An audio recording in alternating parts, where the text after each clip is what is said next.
विराजने का मंदिर है।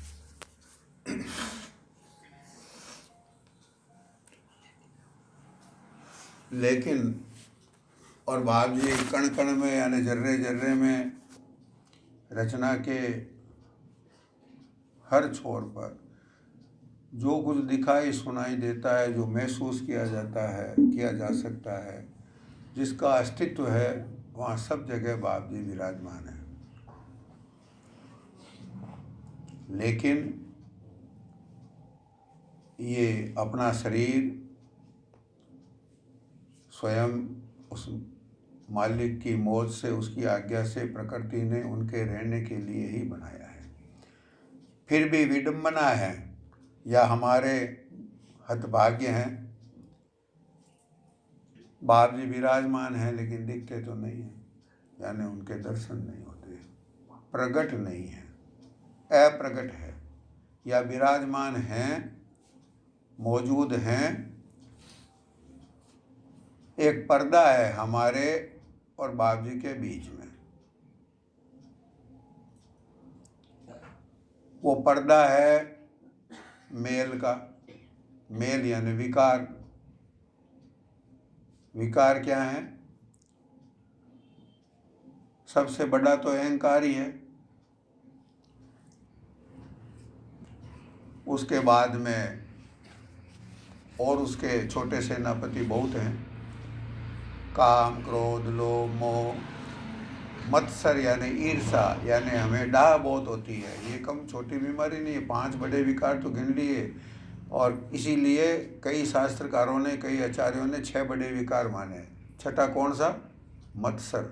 मत्सर यानी डाह, जलन, किसी दूसरे को सुखी देख करके जो हमें ईर्षा होती है, ईर्षा की जलन होती है, बहुत बड़ा विकार है।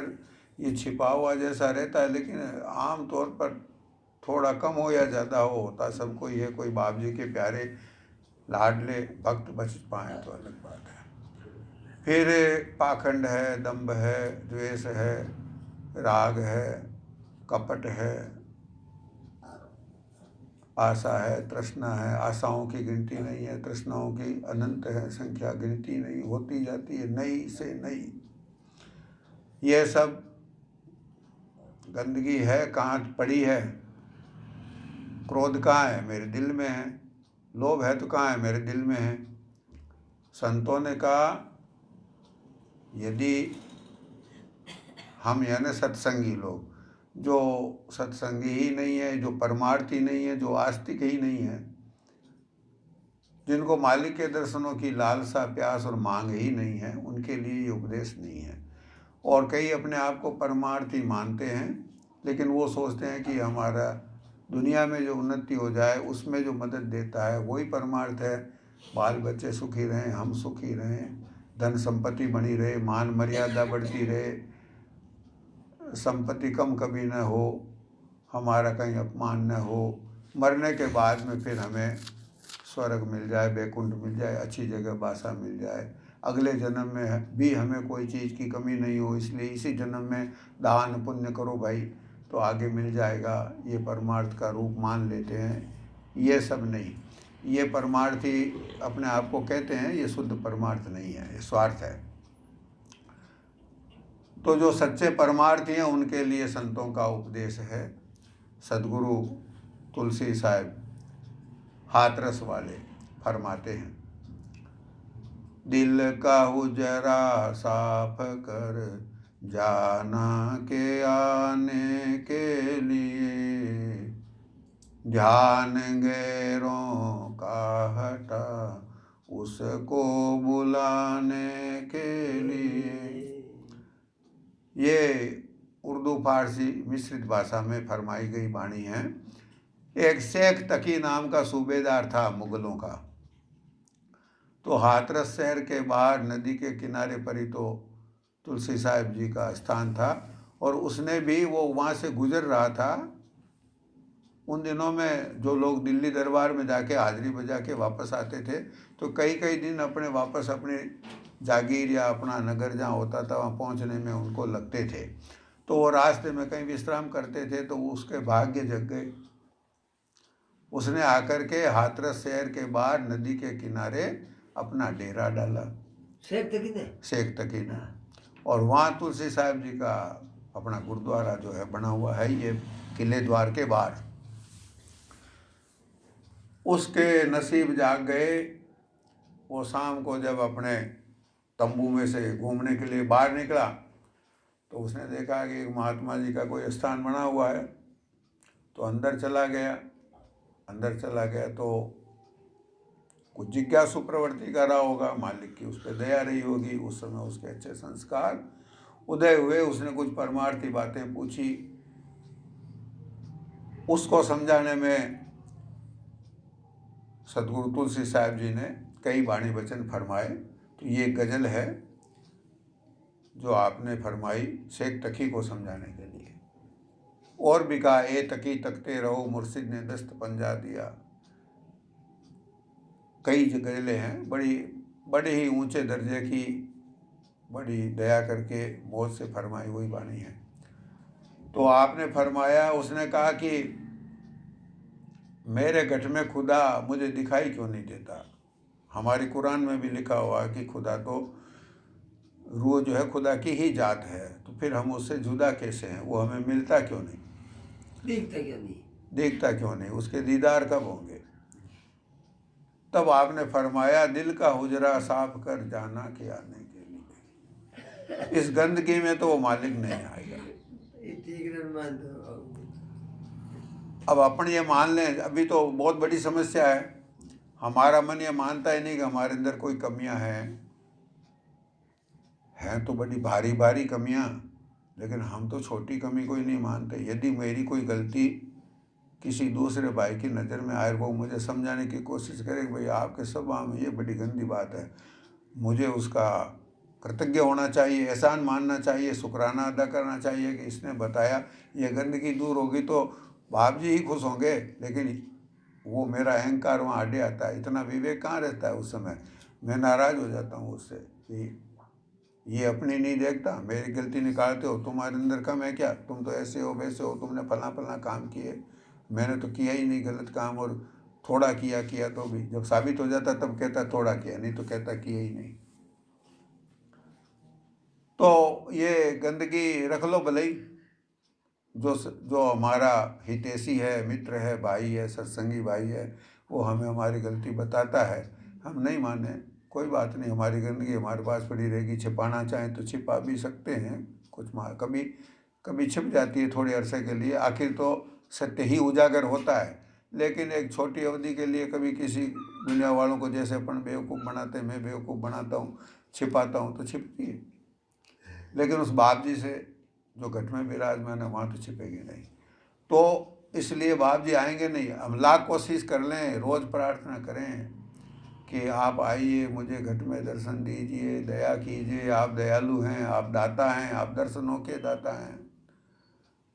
और दर्शनों की प्रार्थना करने वाला सत्संगी तो बड़ा होता है। कहाँ लोग दर्शनों की प्रार्थना, लालसा ही नहीं है तो काहे को मांगेंगे। लालसा तो दुनिया के तो वही चीज़ें मांगते हैं, लेकिन कुछ सचमुच में भाग्यशाली हैं जिनके ऊपर बाप जी की दया तो दर्शन मांगते हैं, लेकिन सुनवाई नहीं होती, उस प्रार्थना की मंजूरी तो नहीं होती। अब ये बात है कि हम सोचते हैं कि हम गलती छिपा रहे हैं, बाप जी से भी छिप जाएगी, नहीं छिपेगी। कैसे छिपेगी? हमारे खुद मन हमें अपने आप को भी धोखा देता है, अपनी गलतियों को भूल जाता है, हम अपने गुनाह याद नहीं करते, अपने किए हुए कर्मों को, खोटी बातों को भूलना चाहते हैं, याद कोई दिलाए तो उसको याद नहीं करना चाहते, अपने आप को भी धोखा दे सकते हैं, देते हैं, लेकिन उस मालिक को नहीं दे सकते। इसलिए महापुरुषों ने कहा कि क्यों धोखा देने की कोशिश करें, क्यों नहीं, क्योंकि इस गंदगी को दूर करने की शुरुआत कैसे होगी? इसकी शुरुआत तब होगी जब हमारा ये मन ये मानेगा कि हाँ मेरे अंदर ये कमियां हैं। माना ही नहीं, बीमारी नहीं है तो फिर किस बात की दवाई लेवें? हम तो मानते हैं हमारी तो बीमारी ही नहीं है, बीमारी नहीं है, तो फिर वो बीमारी अंदर के अंदर बढ़ती है तो किस दिन हमारी जान लेती है। तो संतों ने कहा दिल का हुजरा साफ कर जाना के यदि उस प्यारे को, यदि उस प्रीतम को अपने घट में बुलाना है तो इस घट के चौक को साफ करना पड़ेगा। एक और महापुरुष हो गए हैं, उन्होंने भी पंजाबी और उर्दू मिश्रित भाषा में बड़े सुंदर बातें फरमाई। उन्होंने बड़ा अफसोस किया कि क्या करें, मेरा मन जैसा गंदा है और मेरे गुरुदेव, मेरे स्वामी, मेरे प्रीतम इतने सुंदर हैं, इतने पवित्र हैं, इतने सुहावने हैं, तो वो मुझे काहे को पसंद करेंगे, इसलिए मैं उनको खुश नहीं कर पाती और वो मेरे हृदय में आते ही नहीं। हालांकि मैं मिन्नतें बहुत करती हूँ। तो बड़ा सुंदर कलाम है, छोटा सा ही है, ज़्यादा क्लिष्ट भाषा नहीं है, आप कोशिश करेंगे तो समझ में आएगा। मैं को जी मेरा दिलवर सोहना, क्यों कर उसनु बावाऊं, विहड़े साडे वरदानाई, लख वसीले पावाऊं, ना सोहनी ना दौलत पल्ले, क्यों कर यार मनावाऊं, दुख इह दुख हमेशा रसीबाऊ, रोंदे ही मर जावाऊं। क्या अफसोस किया कि ये कोजा शब्द तो अपने यहाँ राजस्थान मारवाड़ में भी चलता है, ये पंजाब में गंदे को कहते हैं बहुत कोजी चीज़ है, गंदी चीज़ है। तो जो साधक सूरत है वो अफसोस करती है कि मैं कोजी मेरा दिलवर सोना, सोना यानी सुहावना, सुहावना यानी सुंदर, यानी प्यारा, यानी कि गुणवान। बाप जी दिव्य हैं, गरिमामय हैं, प्रकाशमय हैं, ज्ञानमय हैं, प्रेममय हैं, दयामय हैं, करुणामय हैं। उनकी दया, करुणा, ममता, स्नेह, प्रेम अथाह समुद्र से भी ज़्यादा है सब चीज़ें, कोई वार पार नहीं है। और मैं कैसा ओछा हूँ तो कैसे मेरे घट में पधारेंगे। तो हम तो हैं गंदे और बाप जी हैं सुंदर, कैसे उसको मनावें, कैसे उनको हम पसंद आएंगे। क्यों कर उसनु भावाऊं, क्यों उनको पसंद आएंगे। गंदी चीज़ की तरफ कोई भी नहीं देखना चाहता। और जो पवित्र से पवित्र यानी उनका नाम समस्त पवित्रता को दूर करने वाला, उनका नाम सकल जगत को पवित्र करने वाली पवित्र गंगा बाप जी का नाम ही है। सकल लोक जग पावन गंगा, रामचरितमानस में गोसाई जी ने फरमाया कि बाप जी और बाप जी के गुणों की कथा कैसी है। सकल लोक जग पावन गंगा, समस्त लोक, समस्त जितनी रचना है उस सबको पवित्र करने वाली गंगा है। वो तो बाप जी के चरणों से निकली हुई धार है, उसका इतनी पवित्रता है। स्वयं बाप जी की तो पवित्रता कहने सुनने की सीमा के बाहर है। ऐसे पवित्र बाप जी को मैं अपवित्र हूँ तो पसंद क्यों होऊंगा। इसलिए मैं को जी मेरा दिलवर सोना, क्यों कर उसनु भावा हूँ, विहड़े साडे वड़दा नाई, लख वसीले पाऊँ। मैं लाख लाख मन्नतें करते हूँ, रोज़ बाप जी से प्रार्थना करता हूँ, बाप जी दया कीजिए, आज दया करके दर्शन दे दीजिए। लेकिन वो तो मेरे गट के चौक में आते ही नहीं। विहड़े यानी चौक, साडे यानी मेरा, तुआडे यानी तेरा, पंजाबी में कहते हैं ना साडे नाल यानी मेरे साथ। तो विहड़े साडे वड़दा ना यानी वड़दा यानी अंदर घुसता ही नहीं ना मालिक। क्यों घुसेंगे हमारे उस गट के चौक में जहाँ गंदगी भरी हुई है। चाहे कितनी मन्नतें कर लो, और करते हैं हम। और बाप जी जो सबसे ही ज़्यादा दयालु हैं, जो हमसे सच्चे से सच्चा स्नेह करते हैं, जो हमारा सच्चा हित चाहते हैं, हित भी चाहते हैं, हमें दर्शन भी देना चाहते हैं। क्यों हमें काल का इतनी बार काल में खा गया, गिनती नहीं है। तो बाप जी जब हम दुखी हैं तो हमारे दुख से बाप जी दुखी हैं। तो बाप जी क्यों चाहेंगे कि इस बार फिर काल हमें खा जाए। इस बार तो उन्होंने विशेष दया करी।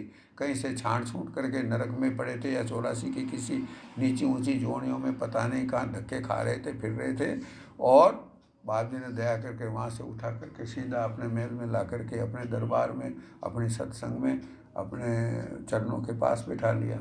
तो अब भी अगर हमें काल खा जाए तो बाप जी को तो दुख ही होगा। इसलिए वो नहीं चाहते हमें इस बार जो ना काल के हवाले हम हो जाएं, ऐसा बाप जी कभी नहीं चाहते, और हम खुद भी नहीं चाहते। तो फिर समस्या क्या है? समस्या यही है कि गंदे के दिल में तो बाप जी, गंदे जगह में तो बाप जी नहीं आएंगे। इसलिए हमें अपने दिल को पवित्र करना ही पड़ेगा। तो उसी प्रार्थना में आगे, वीड़े साडे वरदा नाई लख वसीले पावा हूँ, ना सोनी ना दौलत पल्ले क्यों कर यार मनावा हूँ। ना तो सोनी यानी हमारे अंदर कोई सुंदर गुण नहीं है। सुंदरता तो मन की होती है ना, शरीर की सुंदरता तो टिकाऊ ही नहीं है, शरीर की सुंदरता तो नकली है। कैसे कि ऊपर जो चमड़ी लगी हुई है उसके नीचे खून, मवाद, मांस, मज्जा, पता नहीं गंदगी कैसे उगड़ जाए तो रोटी नहीं खा सकते देख के। और उसके अलावा बहुत सारी गंदगी और है, वो एक अलग लाइन है, उसका कितना ही विवेचन करो। मन गंदा है, ये असली गंदगी है। विचारों की सुंदरता ही सुंदरता होती है, भावनाओं की सुंदरता ही सुंदरता होती है, गुणों की सुंदरता ही सुंदरता कहलाती है। तो न तो हमारे अंदर वो सुंदरता है, ना सोहनी ना दौलत पल्ले। अब सुंदरता नहीं है, कोई कमाई कर ले तो भी चलेगा, क्योंकि उसके पास कमाया हुआ धन है। वो धन भी लोगों को प्यारा लगता है, कमाई भी प्यारी लगती है, तो अपने पास वो भी नहीं है। बाप जी ने कहा कि सोने नहीं हो, तुम्हारे अंदर अच्छे अच्छे गुण नहीं हैं, अवगुण ज़्यादा हैं, मेल खोटाई ज़्यादा है, कोई बात नहीं, हमारे नाम का सुमरण करो। तो अपन ने वो ही नहीं किया। वो करते तो भी एक दौलत यानी कमाई हुई पूंजी हो जाती, बहुत काम आती है ना पूंजी, तो कमाई हुई परमार्थ की पूंजी परमार्थ में काम आएगी, जगत में की पूंजी जगत में काम आती है। तो ना सोहनी ना दौलत पल्ले, पल्ले यानी अपने जेब में, अपने पल्लू में, अपने खजाने में न तो कुछ कमाया हुआ धन है हमारे खाते में, और ना ही कुछ सुंदर गुण हैं, तो उस यार को कैसे मनावें। और वो रूठा हुआ तो वैसे हमसे रूठता ही नहीं, लेकिन वो खुश तो नहीं है, क्योंकि इस बार हमसे भी बाप जी ने आशा रखी होगी कि ये कुछ करेंगे। कमा के ले जाके बाप को बेटा देता है तो बाप खुश होता है, और बेटे के लिए ही संच करके रखता है। बाप को क्या करना है, साथ ले जाएगा क्या जाते हो, ये बात अपन बोलते भी हैं तो सचमुच में। और अपने तो बाप के घर में कोई कमी नहीं है, तो उनको कुछ चाहिए नहीं, लेकिन फिर भी चाहते हैं हम कमाएं। कोई चीज़ की उनके पास कमी नहीं है, फिर भी वो चाहते हैं हम कमा के ला के दें। कमाऊ तो बने, उड़ाऊ है ना, तो दोनों बातें नहीं हैं, तो फिर उनको खुश कैसे किया जा सकता है। और हम तो इस बात को मानते नहीं कि हमने कमाया नहीं, हम तो कहते हैं हम तो सत्संग खूब करते हैं, और हम तो सुमरण भी करते ही हैं, और हमारे तो बाप जी के अलावा और कुछ है ही नहीं, कोई टेक भी नहीं है। ये सब हम बातें करते हैं, अपनी तारीफ भी करते हैं। छोटी सी बात नकली होती है, उसका भी प्रचार करते हैं दिखाने के लिए, और गंदी बात को छिपाते हैं। लेकिन वो सब चलेगा नहीं। जिन्होंने मन से लड़ाई करी, अपने मन के कहने में चलते हैं, मन कहता छिपा लो, छिपा लेते हैं, मन कहता है इस नकली बात को बड़ा चढ़ा के बताओ, बड़ा चढ़ा के बताते हैं। हम तो मन के कहने में चलते हैं। लेकिन जिन्होंने मन से लड़ाई करी, और जो सचमुच में बाप जी की सेना के सूरवीर सिपाही थे, वो तो कहते हैं कि वो तो इस मन की गंदगी को, मन की ताकत को, मन के जटिल संस्कारों को, मन की बुरी आदतों को, जो मन का स्वभाव गंदा हो गया, जिसको मन छोड़ना ही नहीं चाहता, कोशिश करने पर भी जो सूरवीर थे वो कहते हैं कि ये मन हमसे नहीं सुधरेगा। बाबू साहब क्या कहते हैं, ये दुख हमेशा रहसी बाऊ रोंदे ही मर जाऊँ, कि मुझे तो ऐसा लगता है कि ये दुख अब हमेशा मेरे साथ रहने ही वाला है, इस तरह से सिसक सिसक के मरना मेरी नियति है, मुझे मरना ऐसे ही पड़ेगा। क्यों कि वो जानते हैं कि बाप जी ने दया जितनी करनी थी खूब कर दी, अभी भी उतनी ही बरसा रहे हैं, लेकिन अब तक मैंने उस दया का लाभ नहीं उठाया, आगे मेरा मन हरगिज लाभ उठाने जैसा है ही नहीं। इस जन्म में कुछ हो पाएगा इसकी उम्मीद नहीं है। ये मन इतनी कोशिश जिन्होंने की उनके कब्जे में नहीं आया, और वो घबरा करके कहते हैं कि लगता है कि मेरा ये दुख जो है मेरे साथ ही जाएगा और मैं इस दुख से छुटकारा नहीं पा सकती, मुझे इस तरह से सिसक सिसक के मरना ही पड़ेगा। हमारे प्रीतम, हमारे गुरुदेव, हमारे बाप जी हमारे घट मंदिर में तो नहीं आएंगे, हमें तो दुआगन ही मरना पड़ेगा। वो हार करके ऐसा कहते हैं जिन्होंने सचमुच में जाकर के मन को काबू में किया। उनके लिए मन को काबू में करना इतना मुश्किल था सूरवीरों के लिए, और अपन डरते ही नहीं है मन से। डरते नहीं, मदद करते हैं, बिल्कुल डर नहीं लगता है। कहाँ अगर डर लगता है, अफसोस होता तो हमें भी रोना आता। कुछ एक सत्संगी हैं जो रात को तड़के को उठ करके रोते हैं, वो बहुत भाग्यशाली हैं, उनके चरणों की धूल हमें भी लेनी चाहिए। दया करें बाप जी की, हम उनके साथ बैठे हैं और उनके ऊपर उनकी बाप जी की दया है तो हमें भी मिले 2-4 बूंद दया के छांटे, लेकिन हमारे अंदर वो तासीर नहीं है। तो निर्मलता आए बगैर न मालिक अब तक किसी को मिला है न मिलेगा। अब बात ये रहेगी कि निर्मलता लाएं कैसे। गंदगी क्या है? दुनिया गंदगी है। दुनिया कहाँ रखी हुई है? हमारे घट में, जहाँ बाप जी को विराजमान करना चाहते हैं उसी चौक में तो गंदगी भर के रखी हुई है। और गंदगी कैसे रखी हुई है? गंदे विचारों के द्वारा। दुनिया गंदी है, इसको हम चाहते हैं, इनके प्रति हमारा ममत्व, आसक्ति, लगाव है, चाहना है, मांग है, मरते हैं, जान लगा देंगे, छोटी छोटी बातों के लिए जान दूसरों की भी ले लेंगे और अपनी तो जान लगा ही देते हैं। ये जो है दुनिया के ख्याल, ये सब हमारे उस छोटे से दिल में ठूस ठूस के भरे हुए, एकदम पुख्ता शीशे की नींव, हिलेन डुलेन, निकलते ही नहीं बाहर। सबका ख्याल है, बाप जी याद नहीं आते, परिवार याद आता है, हमारा सुख याद आता है, हमारे ऊपर जो संकट नहीं आया हुआ है उससे भी हम आशंकित रहते हैं, कल को कहीं ऐसा नहीं हो जाए, कोई हमारे परिवार का सदस्य समस्या में नहीं फंस जाए, कमाई कम नहीं हो जाए, कहीं हमारा अपमान नहीं हो जाए, कोई संपत्ति चली नहीं जाए।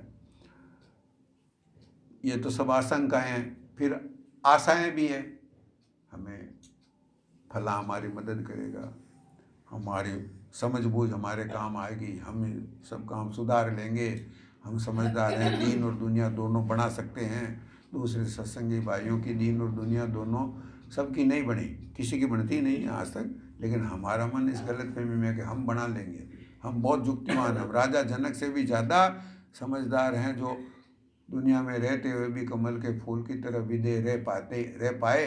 हम कौन से कम हैं?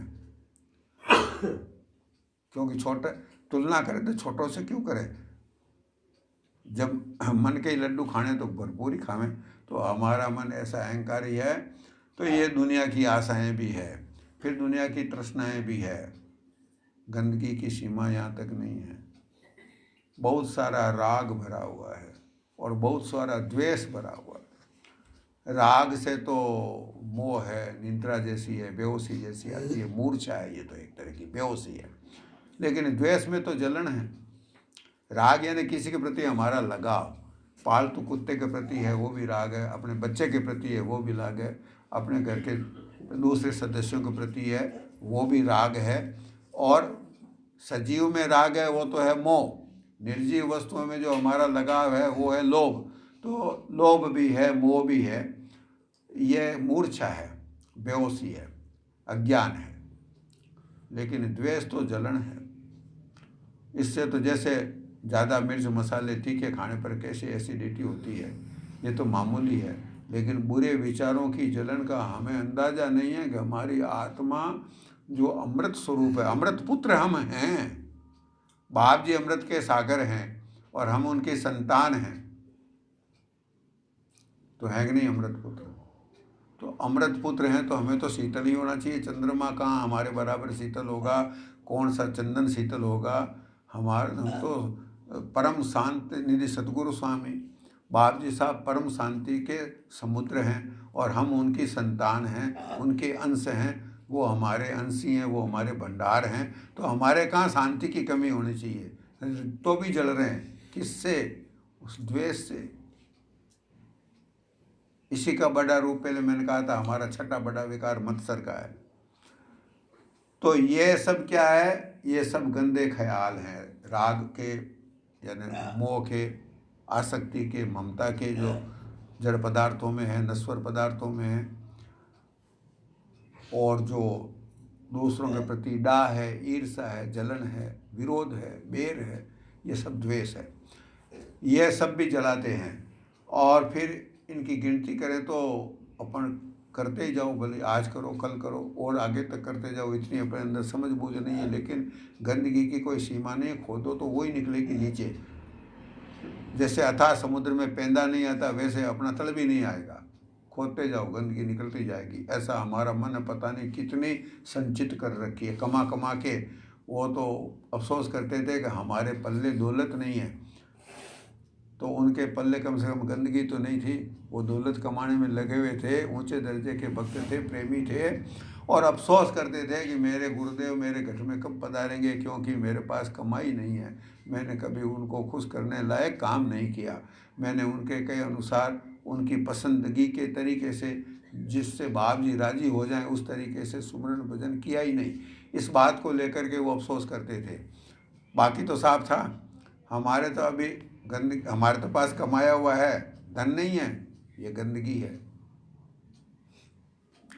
अब इसको हटाओ तो पता नहीं कहाँ तक नीचे खड्डा खोदते जाओ, गंदगी निकलती जाएगी। संस्कार दबे हुए हैं, हमारी जानकारी में नहीं है। वो तो जब सामने आएंगे जागृत होकर के, चेतन होकर के, तब पता चलेगा कि ऐसी ऐसी बातें जो कभी सुनी समझी नहीं, कल्पना की सीमा के अंदर नहीं, वैसी वैसी गंदगी बातें हमारे मन में उठती है।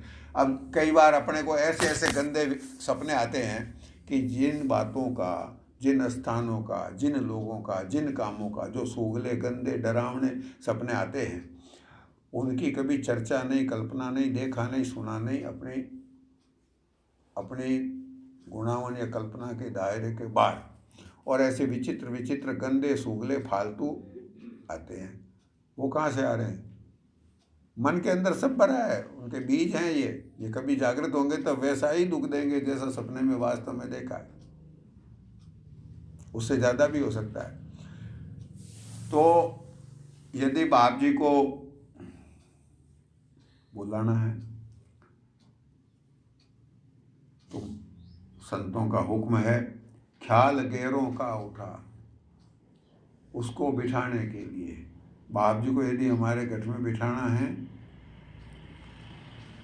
तो दूसरों के ख्याल को, यानी गैरों के ख्याल को, गैर कौन? बाप जी तो हैं अपने और बाकी सब गैर हैं। और हम जिनको अपना मानते हैं वो सब गैर की श्रेणी में हैं। यानी जैसे हमारा परिवार, ये हमारा नहीं, ये पराया है। हमारा कहाँ से हो गया? हमारा तो तब होता कि जब हमारे कष्ट में भी वो साथ दे सके। और कष्ट तो आखिरी समय सबसे बड़ा कष्ट मौत का ही होता है, उस समय साथ देवे। भारी कष्ट में, छोटे कष्ट में तो खुद ही निपट लेंगे, लेकिन भारी कष्ट में तो साथ देना चाहिए ना अपने वाला आदमी। मोटे संकट में ही साथ न दे, बड़ी विपत्ति में जो साथ न दे वो काहे का साथी? तो वो तो कोई नहीं दे पाएगा। इसलिए वो अपना नहीं है कोई भी। और वो तो एक आखिरी बात कह दी, जीते जी कौन अपना होता है? कोई होता ही नहीं है। थोड़े दिन, साल 2 साल खाट में पड़ा रहे कोई आदमी और वो अपना शुद्ध बुद्ध भूल जाए, तो कोई कितना ही हितैषी हो, कितना ही सज्जन हो, कितना ही भल मनसात वाला हो, कितना ही अपनत्व वाला हो, वो सोचते हैं कि अब ये मालिक दया करे, बहुत कष्ट पा रहे हैं, उठा ले तो ठीक ही है। और जब वो जाते हैं तो वो खास दुख दर्द नहीं होता, जाना ही था बोले उनको, तो अब छूट गया शरीर तो ठीक था। किसका रहा है यहाँ पे शरीर? एक दिन सबको जाना है। वो इतनी से भी बात खत्म हो जाए तो कोई बात नहीं, एक दिन सबको जाना है, बेचारे कष्ट पा रहे थे, चले जाओ, चले जाना है तो चले गए। इतनी सी बात नहीं है, पता नहीं जाने के बाद कल तक जो वो कष्ट पा रहे थे, आज इनका शरीर छूट गया। यहाँ तो जो कष्ट था वो इतना ही था कि भाई खाट में पड़े थे, अपना दुख दर्द बोल नहीं पाते थे, टट्टी पेशाब खाट में करते थे, खाना हमें अपनी तरफ से खिलाना पड़ता था, वो मांगते नहीं थे। इतना ही था ना, इसको अपन भारी से भारी कष्ट मानते हैं, चला जाए तो ठीक ही है। इसके बाद में जब यहाँ से ये चला गया आज सुबह, अब इस समय वहाँ पे जमदूत उसको नंगा करके कोड़ों से पीट रहे होंगे तो क्या पता, और जला रहे होंगे तो क्या पता, अब वो कितने कष्ट में है। यहाँ तो थोड़ी घबराहट होती थी तो हमको ही चिंता होती थी, वहाँ पर उनकी जान निकल रही होगी, सांसें अटक गई होगी तो क्या पता। तो भारी संकट में वो हो भी सकते हैं, नहीं भी हो सकते हैं, अपनी अपनी करने के अनुसार है। संतों की जो शरण में आए हैं वो तो कष्ट में नहीं जाते, क्योंकि संत दयालु हैं, बाप जी की दया का वार और पार नहीं है। लेकिन यहाँ बात चल रही थी कि गैर कौन है, ये सब गैर हैं।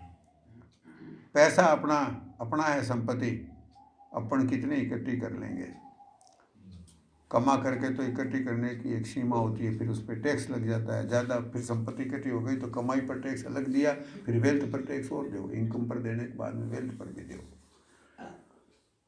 वो तो कहाँ से इतनी इकट्ठी होगी, लेकिन पुराने ज़माने में तलवार के बल पर लूट भी लेते थे। तो सिकंदर जगत विजय के लिए निकला, विश्व विजय करूँगा। ये कई महापुरुषों के वाणी वचनों में इस घटना का उल्लेख आता है, भक्ति सागर में भी है, और भी संतों ने महापुरुषों ने फरमाया है। सत्य घटना लगती है कि यूनान से अलेक्जेंडर, जिसको हम हिंदी में सिकंदर कहते हैं, वो निकला, दुनिया फतेह करूँगा। अच्छा, दुनिया फतेह करूँगा, सिकंदर निकला। सिकंदर निकला तो मध्य यूरोप के देश से, यूनान से निकला और पूरब की तरफ रवाना हुआ, यानी इधर आया अपनी तरफ। भारत में तो पहुंचा नहीं था, किनारे पर पहुंच गया था, सिंध और पंजाब तक पहुंच गया था। तो पाकिस्तान भी हमारा हिस्सा था उन दिनों में, तो ये इलाका, इस इलाके में आ गया था। और कई राजाओं से लड़ाइयाँ हुई। वो खुद स्वयं सूरवीर था और उसने सूरवीर योद्धाओं की एक फौज बना रखी थी। अच्छा, फौज छोटी थी लेकिन लड़ाई में माहिर थे माहिर वो ट्रेनिंग बढ़िया दी हुई थी। ट्रेनिंग। एक के बाद एक को जीतते हुए आ रहे, और जो जीतते थे तो वहाँ फिर क्या करें, दुनिया फतेह करनी तो वहाँ रुक तो सकते नहीं। तो वहाँ से माल असबाब जो ना, मोटा मोटा अच्छा अच्छा, हीरे जवाहरात, चांदी वांदी को तो कौन ले, वजन ज़्यादा होता है। हाँ, क्योंकि अभी पूरी दुनिया में घूमना ना, तो चांदी वांदी, तो चांदी सोने पर तो कम ध्यान रखते थे। हीरे जवाहरात मणि माणक ले करके ऊँटों पे, खच्चरों पे लाद लाद करके, जितनी सेना, और सेना का असला भी चलता था, सेना का भोजन पानी चलता था, सेना के हथियार साथ में चलते थे, और खजाना भी साथ में चलता था। अब उसको लेके ही जाए, बैंक तो थी नहीं है, जमा करा दो तो वहाँ निकाल लेंगे, उन दिनों में बैंक नहीं थी ना। तो वो सब इस तरह से जा रहा था, दुनिया को जीतने का ख्वाब लिए हुए सिकंदर, और 1/4 दुनिया तो जीत ली। यहाँ आया, यहाँ पर भी आया तो यहाँ जीतता वो, यहाँ हारा नहीं, फिर इस रेगिस्तान में फंस गया। अपने जो आंतुना रेगिस्तान है, यहाँ से लगा के ये रेगिस्तान जो है ना, वहाँ सिंध प्रांत तक है। तो यहाँ के रेगिस्तान में फंस गया। फिर काफिला तो आगे चलता ही जा रहा था, बड़ा राजा आएगा उसके ऊपर हमला करेंगे। फिर सोचा कि आगे हिंदुस्तान आ रहा है, वहाँ के मंदिरों में अकूत धन है, सोने की चिड़िया है, वहाँ के राजा रियासतों के पास भी धन की कोई कमी नहीं है, सोना तो भारत में ही है। हाँ, हिंद कहते थे, हिंद में सोना है। तो वो आ रहा था बड़े ख्वाब लिए, तो भारत के किनारे तक ही पहुंचा था, बीमार पड़ गया। अब वैद हकीम साथ में चलते थे, क्या करें, वो कितने ही वैद हकीम हुए, तो अभी भी डॉक्टर को साथ लेके जाओ तो कौन सा बीमार नहीं पड़ेगा। कुछ दवाएं हकीमों ने, वैदों ने करी, काफिला रोक दिया गया और उसका इलाज शुरू किए।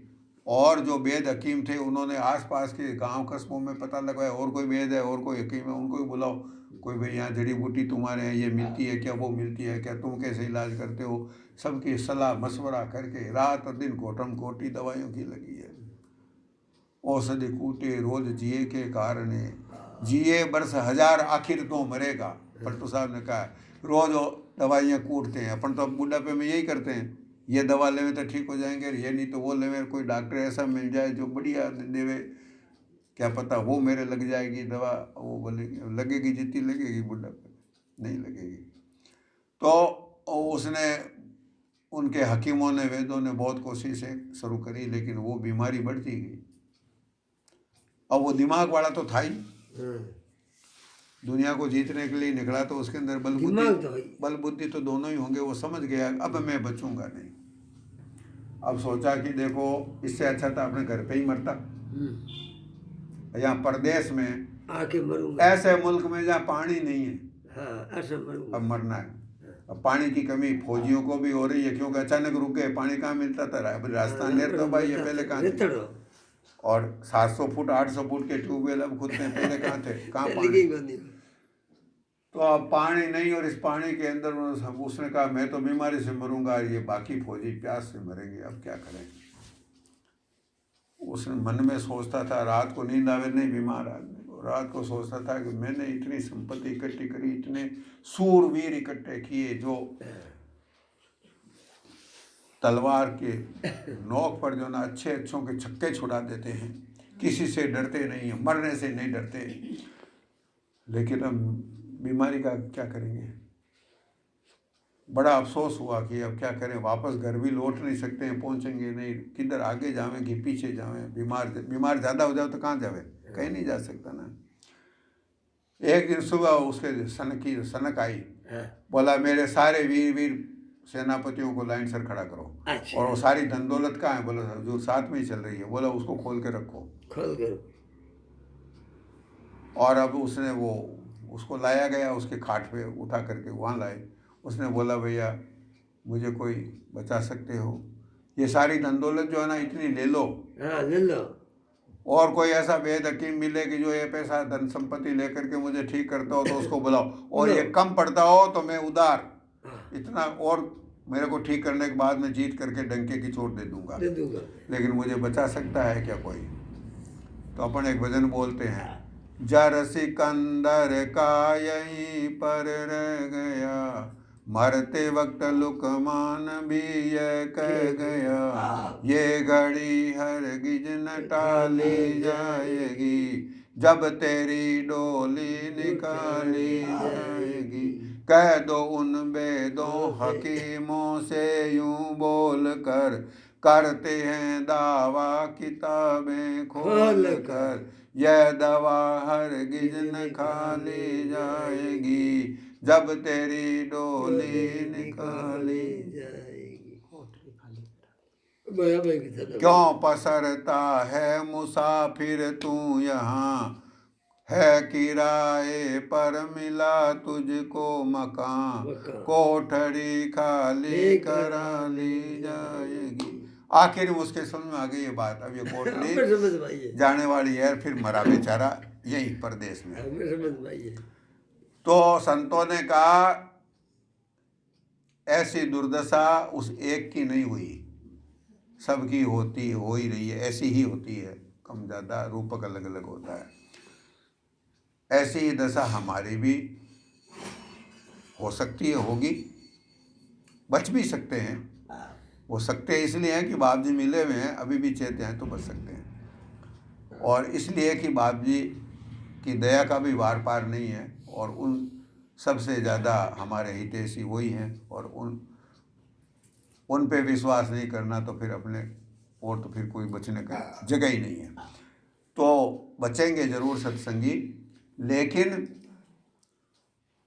बाप जी अपने बिरत से बचा लें वो अलग बात है। बचने का सबसे ज़्यादा और अच्छा और सुंदर और पवित्र और बाप जी को पसंद आने वाला तरीका क्या है, दिल को पहले ही खाली कर दो गंदगी से, और साफ़ सुथरा होते ही वहाँ बाप जी विराजेंगे। और जहाँ बाप जी विराजेंगे तो वहाँ न दुख है, न काल है, न माया है, न जमदूत है, न मौत है। वो सब आएंगे, मौत के समय पर मौत भी आएगी, लेकिन एक तो काल मौत को बेच करके अपने पास बुलाता है, एक गुरु महाराज सामने आके विराजमान हो जाते हैं और सूरज जाके उनको प्रणाम करती है, उनकी गोद में चली जाती है। शब्द तो दोनों का मौत ही है, लेकिन वो तो सारा ही फर्क है इसमें। तो ऐसी ही सुंदर दशा अपनी भी किस तरह से हो, यही बात शेख तकी को सदगुरु तुलसी साहब जी ने फरमाई कि ख्याल गैरों का उठा जाना के आने के लिए, दूसरों का ख्याल उठा। आगे और फरमाया है, बड़ी लंबी गज़ल है, वो पूरी याद नहीं, हालांकि पुस्तक में लिखी हुई है, लेकिन अब समय हो गया। उसमें है कि एक छोटा सा दिल और हजारों ख्वाहिशें इसके अंदर, और इतनी ख्वाहिशें अंदर भरी हुई है। हाँ, मतलब समाने की जगह नहीं है, लेकिन और हमारी तृष्णा अभी समाप्त नहीं हुई है और हम तैयार नहीं समुद्र हैं। है। तो उन्होंने फरमाया कि इस तरह से तो काम नहीं चलेगा। कबीर साहब ने भी फरमाया, भाई करना क्या है, करना तो बाप जी करने को तैयार हैं, अपना काम भी सच्ची शरणागति ले लें। तो यदि सच्चे तौर पर निर्मल हो जाएं तो कबीर साहब ने कहा सुमरन करने की जरूरत, भाई या तो मैं बाप जी को याद करूं तो प्रेम बढ़ेगा, या बाप जी मुझे याद करेंगे तब भी प्रेम बढ़ेगा। तो यदि मन निर्मल होगा तो अब तो मन निर्मल भया जैसे गंगा नीर, पाछे पाछे हरि फिरे कहे कबीर। तो जब मालिक दया करके अपने सेवक का सुमरण करने लगे तो भी वो तो काम होता ही करेगा। उसको कौन, जिसको इस तरीके से उनके गुरुदेव याद करते हो, उसको कोई काल खा सकता है क्या। जग जपि राम राम जपि जय हो। रामचरितमानस में भरत जी के बारे में तुलसीदास जी साहब फरमाते हैं कि जगत जिस राम का जाप करता है, राम तो उस भरत का जाप करते हैं। जग जिस राम का नाम का सुमरण करते हैं, सब करते हैं, पूरी दुनिया करती है। वो भगवान किसका सुमरण करते हैं, वो भगवान अपने भक्तों का सुमरण करते हैं। तो ये बात सरल सी है। इसी के अंदर आगे और फरमाया है कि हे तकी, इस मनुष्य शरीर को प्राप्त करके परमात्मा के घट में दर्शन कर लेना या शब्द का अभ्यास कर लेना मुश्किल नहीं है। सदगुरु तुलसी साहब जी फरमाते हैं, संतों का फरमान है कि तुम ये समझते हो कि ये इतना मुश्किल है, ये कैसे हो पाएगा। ऐसा कुछ नहीं है, मुश्किल नहीं है। ये केवल दुनिया से अपना ध्यान हटाने भर की जरूरत है, दिल को खाली करने, बाप जी को बुलाना। क्योंकि अपन ने शुरू में विचार किया था कि मालिक तो अपने घट में मौजूद है, इसलिए केवल ये पर्दा ही तो हटाना है। जैसे गंदगी दूर हुई, बाप जी तो वहां विराजमान ही। शब्द रूप में बाप जी सब सत्संगी भाइयों के घट में सदैव विराजमान हैं, न कहीं आए न कहीं गए। जगत में पधारे थे, अपना रूप जो है जगत वाला छिपा लिया, बाकी तो कण कण में यहाँ बाहर भी विद्यमान है, अंदर भी। अंदर शब्द रूप में है तो वो प्रेम करने लायक है। जगत में देह रूप में थे तो प्रेम करना और भी सरल था, लेकिन उसका हम लोगों ने फ़ायदा नहीं उठाया, न उनकी आज्ञा का पालन किया, न उनको प्रसन्नता होने लायक तरीके से सत्संग सुमरन सेवा भजन बंदगी कुछ किया, कुछ कर ही नहीं पाए। जिन कामों से बाप जी ने बचने की आज्ञा फरमाई, उस आज्ञा का भी उल्लंघन किया, तो फिर प्रेम कैसे होता है। किसी का कहना नहीं माने तो भले लाख सेवा करो भैया, कुछ नहीं, भले चरण दबाओ, कपड़े धो, पानी भरो, पूछ निकालो, ये सब अपन ने किए ही है। पूछ कोई गुरुद्वारे में पूछ तो निकाला तो सत्संगियों ने, ये बाप जी ने थोड़ा निकाला है। कचरा अपन ने निकाला होगा लेकिन फड़ा तो नहीं। तो अब कोशिश करें कि थोड़ी निर्मलता लाएं।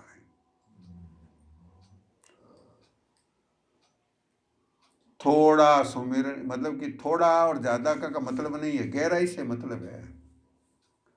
थोड़ा सुमिरन बहुत सुख जो कर जाने को। क्योंकि बुढ़ापे में समस्या आएगी कि ज़्यादा तो होता ही नहीं। हाँ, तो कोई बात नहीं, भी होना तो चाहिए, हो जावे तो अच्छी बात है, ज़्यादा होए तो ज़्यादा से ज़्यादा ही होना चाहिए, लेकिन मजबूरी भी होती है, वो भी सामने आ जाती है, तो कोई बात नहीं। थोड़ा सुमिरन से ज़्यादा सुख कैसे होगा, यदि रो रो कर करेंगे तो थोड़ा ही फलेगा, और बिना रोए तो कुछ भी फलने वाला नहीं। बाबा साहब ने अपने प्रवचन में फरमाया, प्रवचन में कि वो मालिक बिना रोए जल्दी नहीं रीझता। ये हूबहू शब्द है कि वो मालिक सुनता नहीं है बिना रोए, और रोने पर तो सुनता ही है। और आगे फिर कबीर साहब के उस दोहे का बाबजी साहब ने वहाँ पे उल्लेख किया है कि हंसी हंसी कंतन पाइया जिन पाया तिन रोय, हंसी खेले पीऊ मिले तो कौन दुआगिन हो।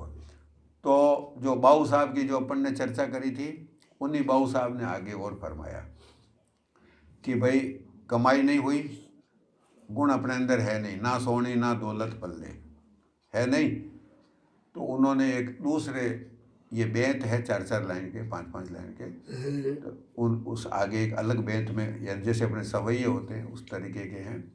तो एक में फरमाया है कि जो नौकर सरकारी होवे रो रो हासिल भरिए हो। यदि हम बाप जी के नौकर हैं, बाप जी सरकार यानी मालिक हैं, और यदि उनके नौकर हैं देने को कुछ नहीं है, तो अपने बाप जी के दरबार में रोने का सिक्का चलता है। अच्छा, तो रो रो करके अपना हासिल भरिए भाई, उसमें क्या है, नहीं है तो रो रो करके अपना कर्जा जो है चुकाइए। बाप जी को उससे ज़्यादा खुश हैं, और सबसे ज़्यादा ये असर करता है, सबसे ही ज़्यादा।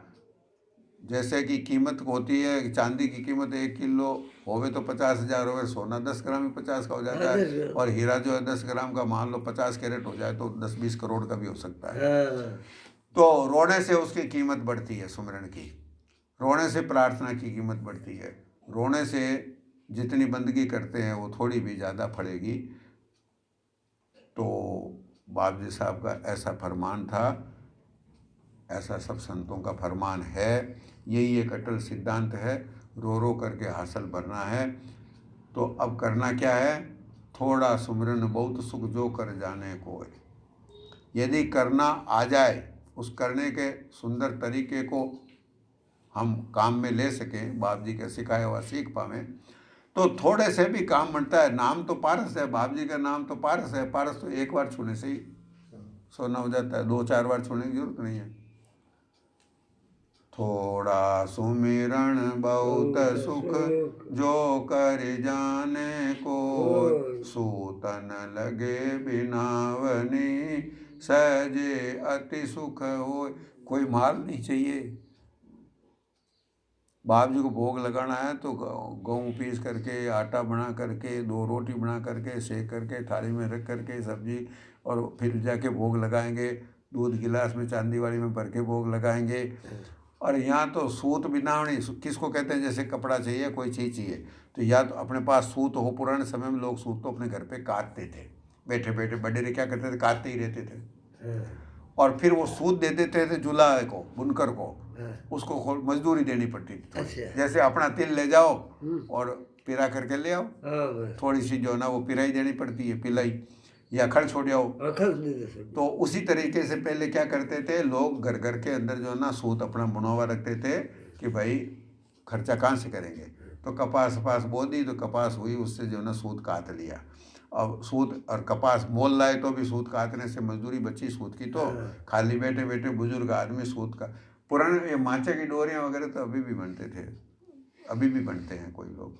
तो इस तरह से सूत जब इकट्ठा हो जाता तो वो क्या करते, बुनकर को, जुलाई को कहते, भैया तू हमारे कुछ कपड़ा बना दे, ये ले सूत, फिर उसकी जो रेट होती है उससे मजदूरी देते। तो कबीर साहब ने कहा कि यहाँ तो सूत भी नहीं लगे, मजदूरी भी नहीं लगे। सूत न लगे बिनावनी, न तो बिनावनी यानी उनके बुनने के पैसे खर्चा, न सूत, कुछ नहीं लगेगा, सब बाप जी की तरफ से ही आएगा। रो रो करके मांगने की जरूरत है, यदि मांगने की जरूरत, हाँ कुछ भी जरूरत नहीं, रो रो करके मांगने पर तो देना ही पड़ता है ना।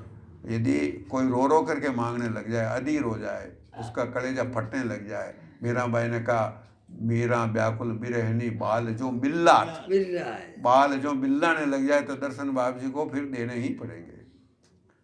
तो बाप जी दया करें, ऐसी लगन हमें भी दें, थोड़ी सावचेती दें, गलत सही समझने का मादा अपने अंदर नहीं है। बाप जी दया करके, ये दुनिया गलत है तो ये हमारे समझ में आती नहीं है, केवल मुँह से बोलते हैं। तो बाप जी दया करें, ये हमारी अंतःकरणों में बैठ जाए और फिर इससे कुछ किनारा कस लें, दूर हो जाएं, और बाप जी के प्रति हमारा लगाव, प्रेम, स्नेह, अदब ये बढ़ता जाए।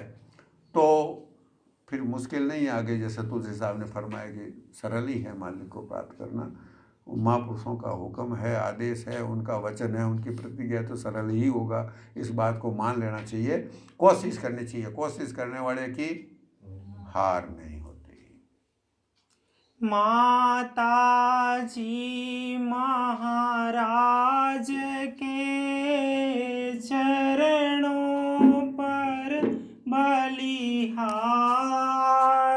माता जी महाराज के चरणों पर बलिहार। धरती दबती राखली पापी नीचा भार। धरती दबती राखली पापी नीचा भार। पापी नीचा भार दयारा सागर दाता। पापी नीचा भार दयारा सागर दाता। घना जीव महाराज बचाया नरका जाता। घना जीव महाराज बचाया नरका जाता। महिमा मेरी मात की कही न जावे पार। महिमा मेरी मात की कही न जावे पार। माता जी महाराज के